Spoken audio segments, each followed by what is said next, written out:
Yeah, you know what I'm saying? We here for my brother Bandit, one of the Bottega boys, man. You know what I'm saying? But Bandit been putting in a lot of work, man. You know what I'm saying? He got his album.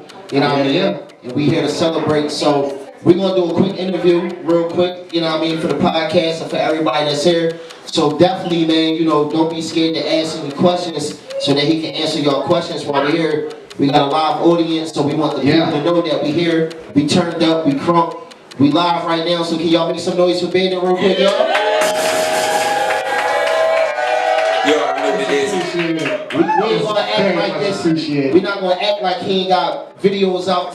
We gotta give people their credit, you know what I'm saying, and give them their flowers while they here. And we ain't gonna stunt on nobody hard work that they be putting in. You know what I'm saying? People been spending their money on their own craft, their own business, their own dreams.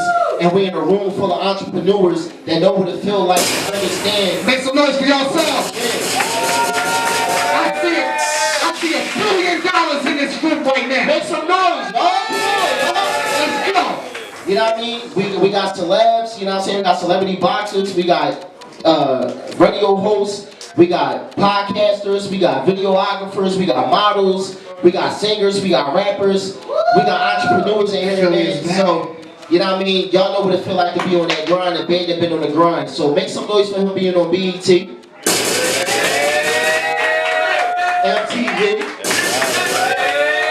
Let's make some noise for him being a Latino Grammy nominee, you know what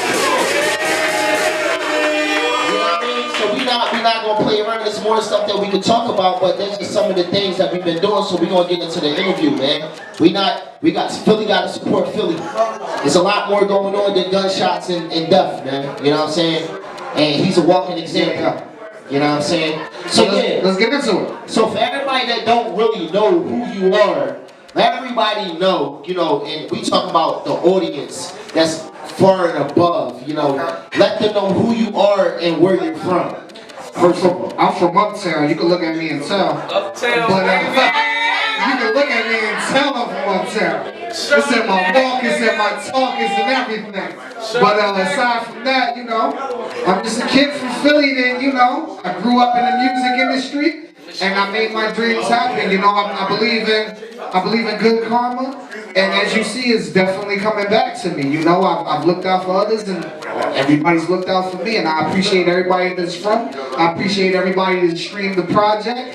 And, you know, I'm just here to celebrate Lavender Sunset right now. You know? Right. Lavender Sunset, man. You know, that's the project that's out right now, man. Make sure y'all go download that. But let me ask you this though, right? You know, you from Philly, you from Uptown. Yeah. But you got the name Bandit. When I look at you, it's like, hold on, man. You know. So let's talk about it. How you talk about it? Bandit the rapper, man.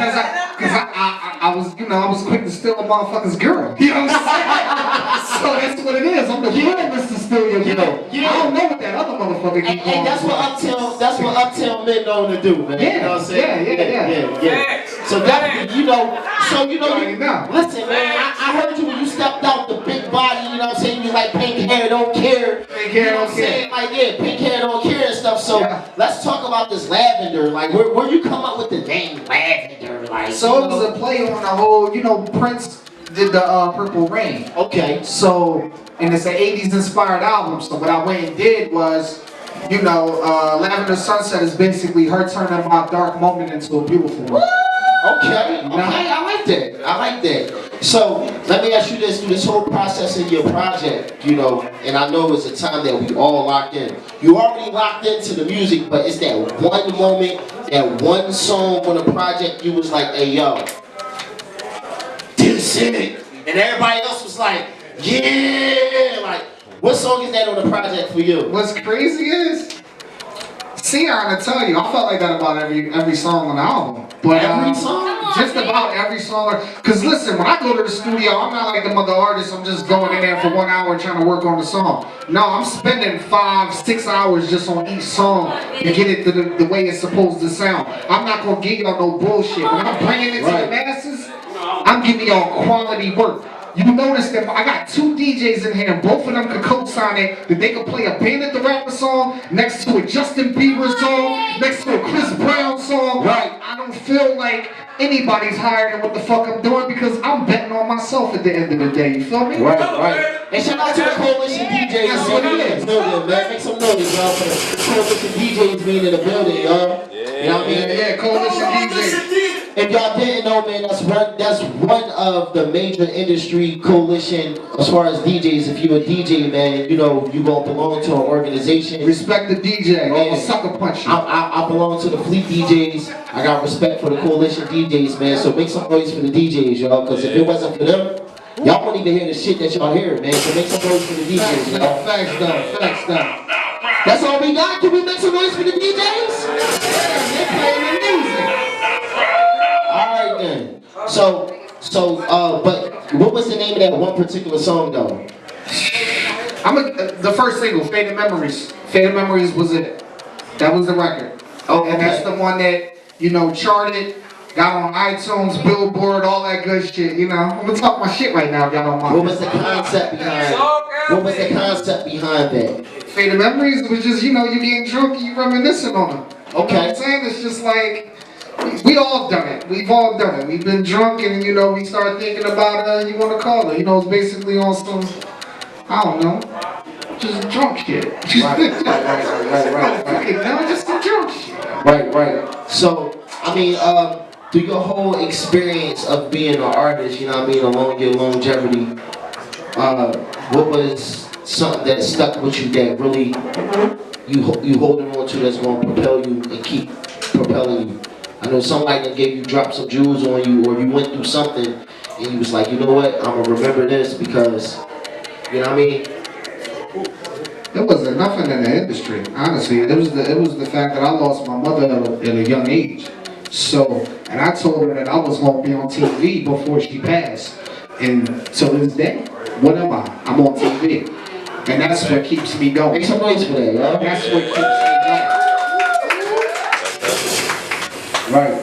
So, when it's all said and done, what do you want the people, your listeners, your fans, anybody that might be inspired by you, what do you personally want them to remember you for? Good music and giving back to the people. Understand that every single dollar I have made off of music, which this is what I do full time, by the way.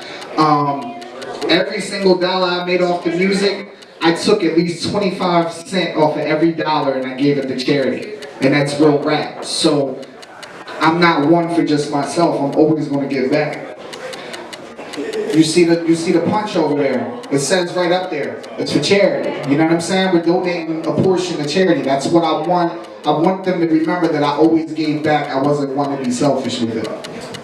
Okay, definitely. So when you speak on charity, I know we all know about homeless people with suffering with MS and different type of stuff, you know, mental illness or whatever it may be. You know, what charity do, or what areas of charity do you focus on? The Sickle Cell Foundation. I have sickle cell actually. I got the sickle cell trait, so. Yeah, then you know. So yeah, I actually give to the Sickle Cell Foundation, and I also give to No Kid Hungry. Everything that I've done for the past couple years, I have given a piece to No Kid Hungry because I believe that no child should be hungry. We live in the United States, for God's sake. Like, we got nothing but money. It's no reason why these kids is, you know, they starving somewhere. Like, we ain't in no third world country.